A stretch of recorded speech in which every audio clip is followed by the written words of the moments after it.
Bonjour à tous, c'est Denis Maclay, on se retrouve aujourd'hui pour le tutoriel Fimo de ce petit gnome de Noël. J'ai choisi de le faire dans des tons beiges et pour le corps, j'ai pris du papier aluminium, j'en ai fait un cône et je l'ai entouré de ma pâte, étalée au cran 1 de la passe à machine, donc c'est le cran le plus épais. Là où il y a de l'excédent de pâte, je viens pincer et ensuite j'enlève au cutter.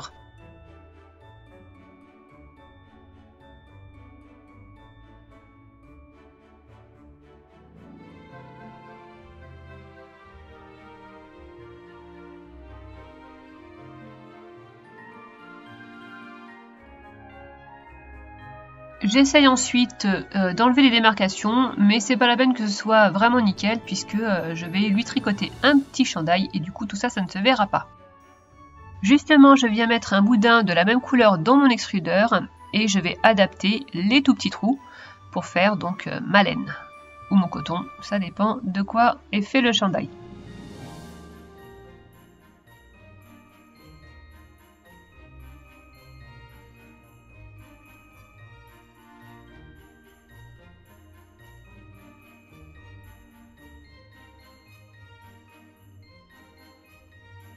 Quand mes boudins sont prêts, je viens les enrouler l'un autour de l'autre en essayant de faire quelque chose de bien régulier.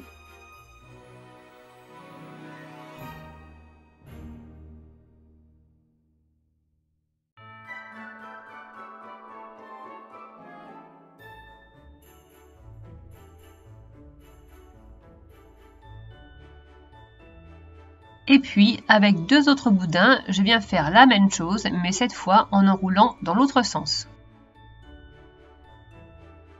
Ensuite, je les place l'un à côté de l'autre. Je découpe une extrémité en suivant vraiment le motif. Et je commence par faire le bas du gnome.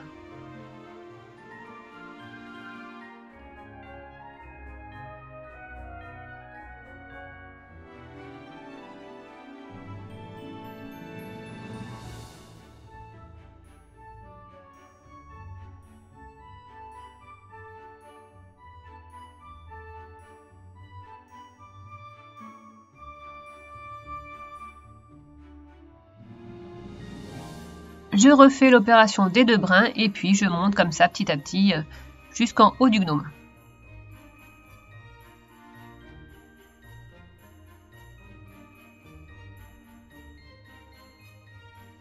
On peut s'arrêter avant, on n'est pas obligé d'aller jusqu'en haut du corps puisqu'il va y avoir le bonnet et du coup ça va camoufler ce qu'on n'aura pas fait.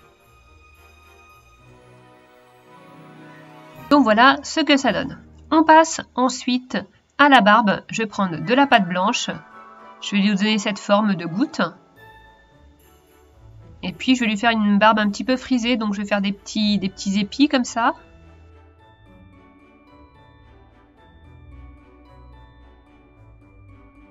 Avec un gros Knotting Tool, je marque l'emplacement du nez. Et ensuite avec un plus petit, je viens marquer l'effet un petit peu ondulé de la barbe.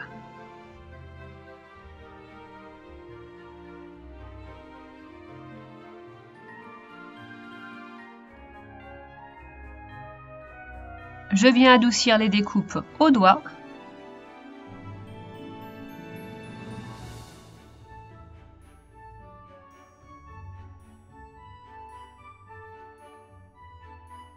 Et quand ma barbe est prête, je viens la disposer.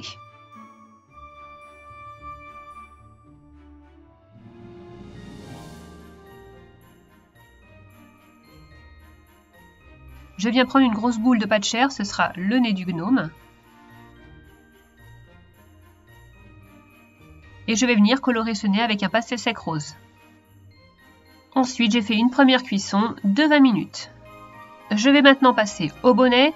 Donc j'ai pris la même pâte beige que j'avais pris pour le corps et je l'ai mélangée avec du blanc. Donc je mettrai 2 tiers de blanc et 1 tiers de cette pâte beige. Donc je viens donner cette forme de cône. Et puis je viens tordre un petit peu l'extrémité. Et puis je viens creuser et affiner le bas du bonnet.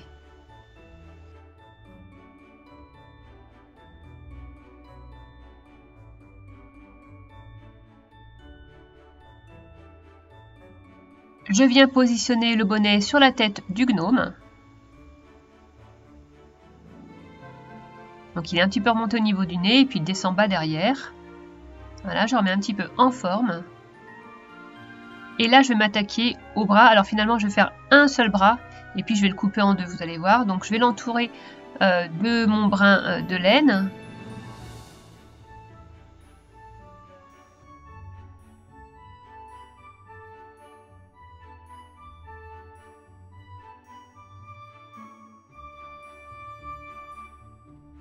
Et là, comme ça faisait un petit peu épais, j'ai préféré le couper dans la longueur. Je viens faire des gants, j'ai pris donc la même pâte que pour le bonnet. J'aplatis la plus grosse boule, pour la petite, j'allonge et j'aplatis. Et je viens faire une découpe avec un emporte-pièce rond. Là, je vais faire les petites manches, donc je vais prendre de la pâte blanche et je vais la texturer pour avoir un effet tout dufteux.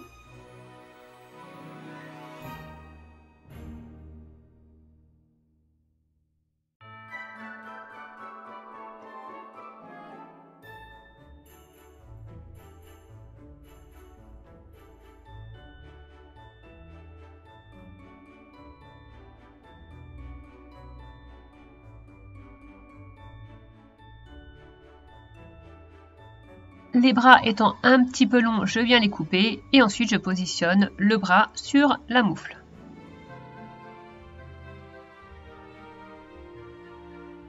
Je n'oublie pas de mettre un petit peu de fimo liquide avant de mettre les bras puisque la pâte est cuite.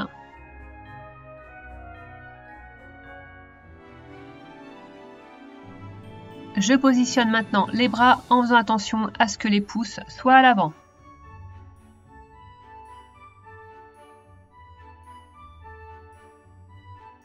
Je finis mon gnome avec des petites décorations, ce sont des petits cœurs que j'ai fait à l'emporte-pièce et que j'ai rendu légèrement nacrés avec des poudres interférences.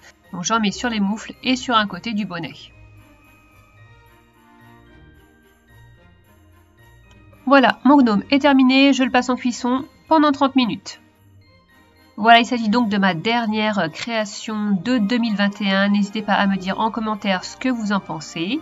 Il ne me reste plus qu'à vous souhaiter de très bonnes fêtes de fin d'année. Prenez bien soin de vous et de vos proches. On se retrouve en 2022. Et sur ce, je vous fais une grosse bise. Bye bye!